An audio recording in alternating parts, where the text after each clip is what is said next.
Okay. तो नमस्कार दोस्तों, एक बार फिर से आप सभी का स्वागत है आपके अपने ही चैनल बैंकर्स बटालियन में। जैसा कि आप सभी जानते हैं कि दिवाली की सुबह हमें एक दिवाली का बेहतरीन तोहफ़ा मिला है। वो ये कि एसबीआई पीयू का नोटिफिकेशन उसी दिन हमें देखने को मिला। तो इस फॉर्म को बहुत लोगों ने फिल कर भी दिया होगा, क्योंकि ये वीडियो ऑलरेडी 2 दिन लेट है। लेकिन ऐसे कई लोग होंगे जो अभी फिल नहीं किए होंगे, तो प्लीज़ इस वीडियो को एक बार ठीक से देख लो। उसके बाद तुम्हें बहुत सारी ऐसी बातें पता चलेंगी जो शायद पता ना हो। तो फॉर्म भरने से पहले चलिए इस पर एक बार डिटेल से इस वीडियो को देखते हैं। क्या है ईडब्ल्यूएस क्राइटेरिया, क्या है ओबीसी क्राइटेरिया, कैसे बाकी सब क्या है इसमें, आज इस पे डिटेल से चर्चा करते हैं। तो आइए स्टार्ट करते हैं। स्टार्ट करने से पहले आप सभी से एक रिक्वेस्ट है कि याद से इस चैनल को सब्सक्राइब करो और बेल के आइकन को प्रेस करो, ताकि नेक्स्ट वीडियो मेरी जब भी आए तो आपको सबसे पहले उसकी नोटिफिकेशन मिल जाए। सबसे पहले हम बात करते हैं, सबसे पहले बात हो जाए इसके एग्ज़ाम डेट्स की, जो यहाँ पर आपको क्लियरली विजुअल हो रहा होगा। 14 नवंबर से फॉर्म डलना स्टार्ट हो गया है दिवाली के दिन से, और ये 4 दिसंबर तक इसके फॉर्म अप्लाई होंगे। ठीक है, तो ये डेट्स आपको हमेशा जहन में होने चाहिए। उसके बाद हम कुछ और इम्पोर्टेंट डेट्स की बात कर लेते हैं, प्रीलिम मेंस ये सब की डेट्स। जैसे कि आप देख सकते हैं कि आपकी जो प्रीलिम्स के एडमिट कार्ड हैं वो 20-21 दिसंबर से आने शुरू हो जाएंगे, और आपका प्रीलिम का जो डेट है वो 31 दिसंबर से स्टार्ट हो जाएगा। ठीक है, उसके बाद जो आपके मेंस का डेट है वो 29 जनवरी है। ये 2 डेट्स आपको याद होने ही चाहिए। ठीक है, ये आपकी जहन में रहेंगे, तभी आप हर मिनट हर सेकंड अपनी तैयारी को स्ट्रक्चर देते जाएंगे। डेट्स के हिसाब से टाइम आपके पास कितना है, बीच में कौन कौन से दिन हैं जब जिस दिन आप पढ़ नहीं सकते, उन दिन को निकाल के सही से कैलकुलेट करके हम अपनी तैयारी को स्ट्रक्चर करते हैं सही तरीके से। ठीक है, चलो और देखते हैं और आगे क्या है। यस, वैकेंसीज़ की बात कर लेते हैं। तो टोटल वैकेंसीज़ 2000 है, जिसमें जनरल 810, ईडब्ल्यूएस 200, ओबीसी 540, एसटी 150 और एससी 300 वैकेंसीज़ हैं। बाकी कुछ ये डिसेबल्ड वगैरह जो वैकेंसी होती है वो सब है। अब यहाँ पर 2 चीज़ें हैं, एक ईडब्ल्यूएस बिल्कुल न्यू कॉन्सेप्ट है, और एक ओबीसी। ओबीसी न्यू तो नहीं है, बट कुछ बातें हम पहले ही कर ले तो बेहतर है, ताकि बाद में जब हमारा सिलेक्शन हो जाए तो इन सब तरह की जो झंझटें हैं वो हमारे साथ ना हो। सबसे पहले बात करते हैं ईडब्ल्यूएस कैटेगरी की। इसमें काफ़ी प्रॉब्लम्स निकट के दिनों में जो जितनी भी वैकेंसीज़ हुई उनमें इस प्रॉब्लम को काफ़ी ज़्यादा देखा गया है। तो ईडब्ल्यूएस कैटेगरी में जो है वो ध्यान रखने वाली बात ये है कि ये फॉर्म किस दिन से डलना स्टार्ट हुआ और ये कब तक डल रहा है। जैसा कि मैंने पहले ही आपको बताया है, इधर ऊपर देखो यहाँ कि फॉर्म जो है 14 नवंबर से लेकर 4 दिसंबर तक ये फॉर्म फिलअप होगा। यहाँ पर ध्यान देने वाली बात है कि ये किस फिनंशियल ईयर में पड़ता है। देखा जाए तो ये 2020 से 21 फिनंशियल ईयर में ये लाई करता है। तो आपका जो ईडब्ल्यू सर्टिफिकेट होगा वो इसी फिनंशियल ईयर का होना चाहिए। इसी फिनंशियल ईयर का होना चाहिए, यानी कि जब आप ईडब्ल्यू सर्टिफिकेट बनाएंगे तो उसमें वैलिड फॉर लिखा हुआ होता है, वैलिड फॉर 2021। एक बात ध्यान रखें कि अगर आप किसी कारण से, लेजीनेस की वजह से या किसी और कारण से ये सर्टिफिकेट 31 मार्च तक नहीं बनवा पाते हैं 2021 के, तो जैसे ये 1 अप्रैल को बनेगा वो फिर 21 to 22 हो जाएगा। फिर इस फिनंशियल ईयर का सर्टिफिकेट आपको किसी भी हाल में नहीं मिल सकता। इसलिए ध्यान रहे कि अगर आप फॉर्म फिलअप कर रहे हैं तो इस फिनंशियल ईयर का सर्टिफिकेट वैलिड फॉर ऊपर में हेडिंग होती है 20-21 आपके पास होना चाहिए। और जब उसके नीचे आप डिटेल में पढ़ेंगे तो उसमें जो आपकी इनकम होगी वो 19-20 की होगी।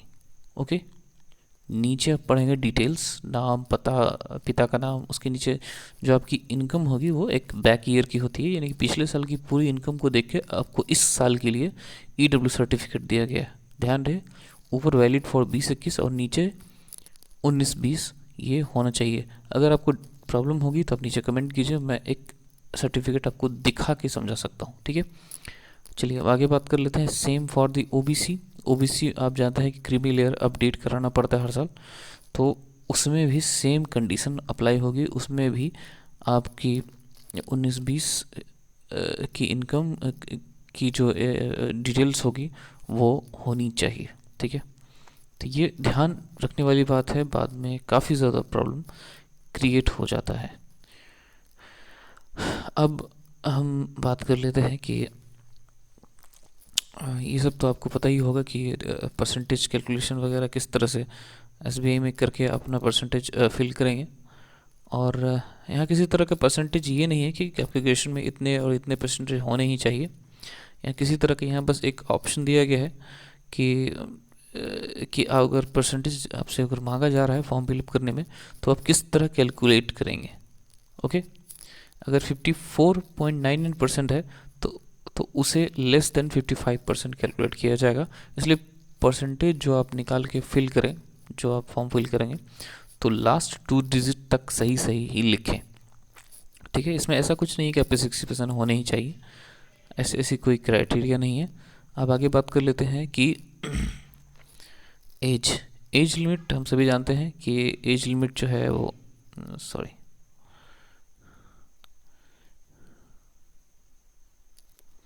एज लिमिट की बात कर लेते हैं।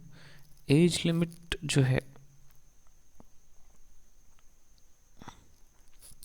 ये नॉट बिलो 21 और नॉट एबव 30, यानी आप 21 साल से आपकी उम्र कम ना हो और 30 साल से ज़्यादा नहीं होनी चाहिए। कब की? तो 1/4/2020 से ये कैलकुलेट होगा। ओके, अगर आपको फिर भी प्रॉब्लम हो रही है तो आप यहाँ से एक और चीज़ यहाँ पे पहले ही दिया गया है कि आपका जो डेट ऑफ बर्थ है वो इन 2 डेट के बीच लाई करना चाहिए।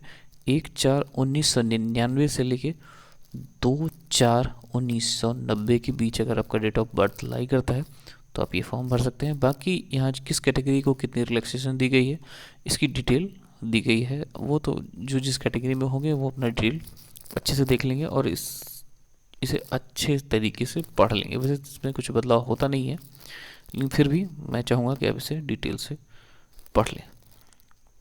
बाकी यहाँ पर जो आपको डिटेल्स दिख रही हैं ये डिसेबल्ड पर्सन्स के लिए है, मगर जो आप में से अगर कोई किसी के साथ अगर ऐसा है, ये कंडीशंस हैं, तो आप इसे डिटेल से अच्छे तरीके से पढ़ लीजिए। मात्र 4 पेज की नोटिफिकेशन है, पढ़ना कोई डिफ़िकल्ट नहीं है। ठीक है, अब आगे चलते हैं। अब हम सीधा बात करेंगे सिलेक्शन प्रोसीजर की, जो यहाँ आपको दिख रहा है। सिलेक्शन प्रोसीजर वही है, प्रीलिम, मेंस, पहले प्रीलिम्स है, प्रीलिम्स, मेंस, एक डिस्क्रिप्टिव और एक इंटरव्यू जो आपको यहाँ पे दिखेगा। ठीक है, तो प्रीलिम्स की बात कर लेते हैं। सबसे पहले प्रीलिम्स में कुछ नहीं है, वही सेम पैटर्न, 20 मिनट्स के 3 सेक्शन होंगे, जिसमें 30 क्वेश्चन इंग्लिश और 35 आपको मैथ और रीजनिंग होगा। टोटल 100 मार्क्स का होगा और आपके पास 60 मिनट होगा। ठीक है, मैक्सिमम मार्क्स गेन करने हैं। और सबसे बड़ी बात, वैसे तो आपको पता होनी चाहिए कि इसमें किसी भी अगर एक सेक्शन में आप फेल कर जाते हैं या कट ऑफ से कम मार्क्स लाते हैं तो आपको फेल नहीं किया जाएगा, क्योंकि कोई कट ऑफ है ही नहीं। एग्रीगेट मार्क्स आप जब इसे क्वालिफाई करेंगे तो आपके जो मार्कशीट आएंगे उसमें इंग्लिश, मैथ, रीजनिंग के अलग अलग मार्क्स नहीं दिखने वाले। सिर्फ आपने टोटल में से कितना लाया, 100 में से कितना लाया, बस वही आपको दिखेगा। और आप यहाँ पढ़ सकते हैं कि there will be no sectional cut off, यहाँ पर किसी तरह का कोई सेक्शनल कट ऑफ नहीं है। ओके, ये पिछले 2 साल से चेंज हुआ है, ध्यान रखने वाली बात है कि यहाँ सेक्शनल कट ऑफ नहीं है, यानी कि आपको जिस सब्जेक्ट में जितना अधिक नंबर आए, किसी एक में कम भी आ जाए तो आप फेल नहीं होंगे, क्योंकि इससे एक बड़ी प्रॉब्लम होती थी कि कई ऐसे योग्य स्टूडेंट्स होते थे जो कि आधे नंबर, एक नंबर से इंग्लिश में, मैथ में, रीजनिंग में फेल हो जाते थे, तो उन्हें मेंस में बैठने का मौका ही नहीं मिलता था। तो ये एक गलत प्रक्रिया थी जो चेंज कर दी गई है। अब बात कर लेते हैं थोड़ी सी मेंस की। मेंस में भी वही सेम पैटर्न है, कोई चेंजिंग नहीं है। 60 मिनट आपको रीजनिंग के लिए मिलेंगे, जिसमें कि 45 नंबर ऑफ क्वेश्चंस होंगे और वो 60 मार्क्स के होंगे। और सेम एज 45 मिनट आपको मैथ के लिए मिलेगा, यानी कि डेटा इंटरप्रिटेशन।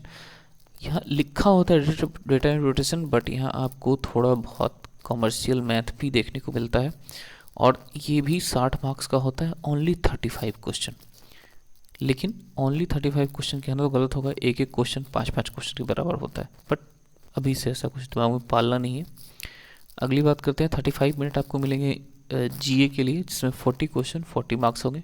और इंग्लिश के में भी आपको 40 मिनट मिलेगा, 35 क्वेश्चन होगा और ये 40 मार्क्स का होगा। नंबर ऑफ क्वेश्चंस कम है, मार्क्स ज़्यादा है, ठीक है।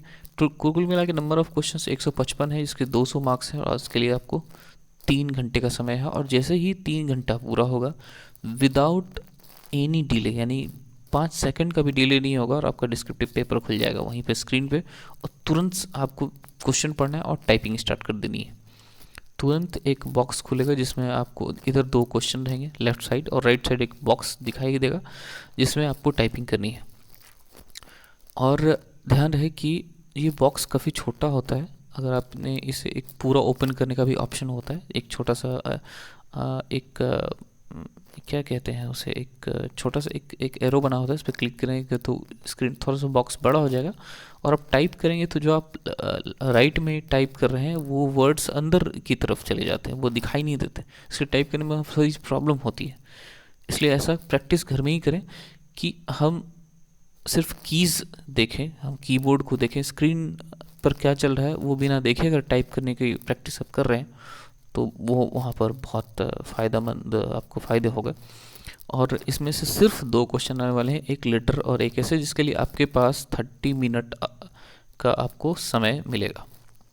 देखिए ये और ये बिल्कुल साथ में होता है, और दोनों के मार्क्स भी साथ में काउंट होते हैं। 30 मिनट का समय मिलेगा, जिसमें 25-25 मार्क्स के दोनों हैं, और ये 50 मार्क्स का टोटल पेपर है। एक लेटर और एक ऐसे, इन दोनों की अच्छे से प्रैक्टिस कर लेंगे। मैं तो कहूँगा अगर आप एक लेटर भी अच्छे से लिख देते हैं तो पास कर जाएंगे, लेकिन सिर्फ पास करना हमारा उद्देश्य नहीं होना चाहिए। अगर अच्छा मार्क्स आ जाए तो हम सिलेक्शन में सबसे आगे हो सकते हैं, ठीक है। उसके बाद और एक बात और, इसमें भी सेक्शनल कट ऑफ जैसी कोई चीज़ नहीं है।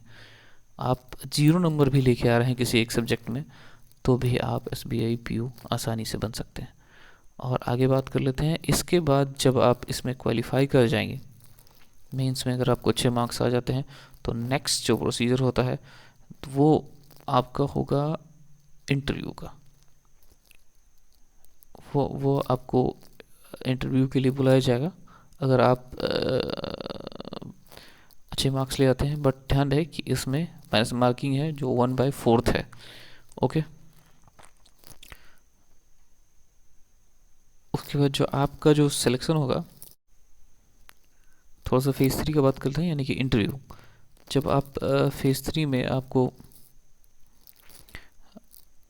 ये इंटरव्यू होता है, ये 50 नंबर का है, जिसमें 30 नंबर का इंटरव्यू होगा और 20 नंबर का ग्रुप डिस्कशन होगा। इन दोनों के मार्क्स आपको मिला के मिलेंगे, और फाइनल सिलेक्शन में आपके मेंस के मार्क्स, आपके इंटरव्यू के मार्क्स, ये दोनों कैलकुलेट होके मेंस के मार्क्स में, अब ये आपके डिस्क्रिप्टिव टेस्ट का भी मार्क्स ऐड होके, ये दोनों मिला के एक तरह से कहता है मेंस के मार्क्स। अब डिस्क्रिप्टिव पेपर और ये इंटरव्यू और ग्रुप डिस्कशन, इन सबको मिला के जो आपको मार्क्स आएगा वो उसका जो सम होगा उसके बेस पर आपका सिलेक्शन होगा, ठीक है।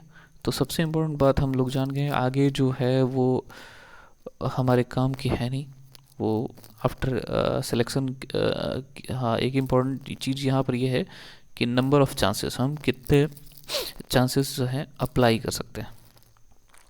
तो एक देख लेते हैं थोड़ा सा यहाँ पर।